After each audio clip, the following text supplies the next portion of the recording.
સુરતની લાલગેટ પોલીસે 6 વર્ષથી લૂંટ વિથ હથિયારના નાસ્તા ફરતા આરોપીની ધરપકડ કરી કાયદેસરની કાર્યવાહી હાથ ધરી છે. સુરતના લાલગેટ પોલીસ મથક હદ વિસ્તારમાં 6 વર્ષ પહેલા એક મહિલાની હત્યા થઈ હતી. મહિલાની સાથે લૂંટ કરી હત્યા કરવામાં આવી હતી. 2019માં બે હત્યારાઓ પકડાઈ ગયા હતા અને મુખ્ય હત્યારા આરોપી નસીબ રફીક સિદ્દીકી ફરાર હતો. ત્રણેય સમયે મહિલાની હત્યા કરી તેમને ચાંદીની પાયલ અને 2500 રૂપિયાની લૂંટ કરી વારાણસી ભાગી ગયા હતા. જોકે પોલીસે આરોપીને પકડી કાયદેસરની કાર્યવાહી હાથ ધરી છે. સુરતના લાલગેટ પોલીસ મથકમાં હદ વિસ્તારમાં 6 વર્ષ પહેલા એક મહિલાની હત્યા થઈ હતી. 7/2/2019ના રોજ મહિલાની સાથે લૂંટ કરી હત્યા કરાઈ હતી. 2019માં બે હત્યારાઓ પકડાઈ ગયા હતા. મુખ્ય હત્યારા આરોપી નસીબ રફીક સિદ્દીકી ફરાર હતો.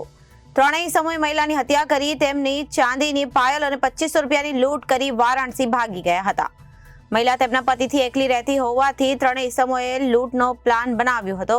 લાલગેટ પોલીસે બાતમીના આધારે યુપીના ગોરખપુર ખાતેના કરંજિયા ગામેથી આરોપીને ઝડપી પાડ્યો અને નસીબ રફીક સિદ્દીકી 2019થી ફરાર હતો. હાલ લાલગેટ પોલીસે આરોપીની ધરપકડ કરી કાયદેસરની કાર્યવાહી હાથ ધરી છે.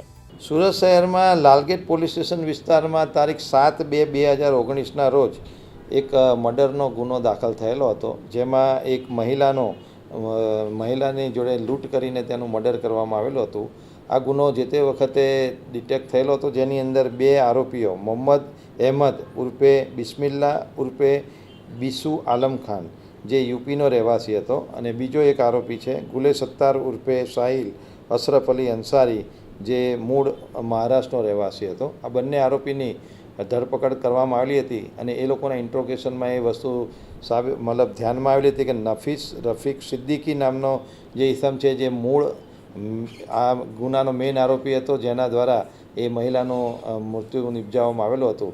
પરંતુ આ નફીસ રફીક સિદ્દીક એ છેલ્લા 2019થી ધરપકડ ટાળવા માટે છુપાતો ફરતો હતો અને પોલીસ આની અંદર મહેનત કરી રહી હતી. પરંતુ હ્યુમન ઇન્ટેલિજન્સ દ્વારા લાલગેટ પોલીસને માહિતી મળેલી હતી કે આ ઈસમ યુપીની અંદર છુપાયેલો છે, તો પોલીસની ટીમ સતત તેના વોચમાં રહી અને ગોરખપુર કરંજાવા ગામ ખાતેથી આ જે આરોપી છે નસીબ રફીક સિદ્દીકી એને અત્યારે અટક કરેલી છે અને યુપીથી એને અટક કરી અત્યારે કાયદેસરની કાર્યવાહી હાથ ધરવામાં આવેલી છે અને અટક કરીને આગળના એના રિમાન્ડ અને જે કંઈ વિધિ છે એ પોલીસ દ્વારા કરવામાં આવશે.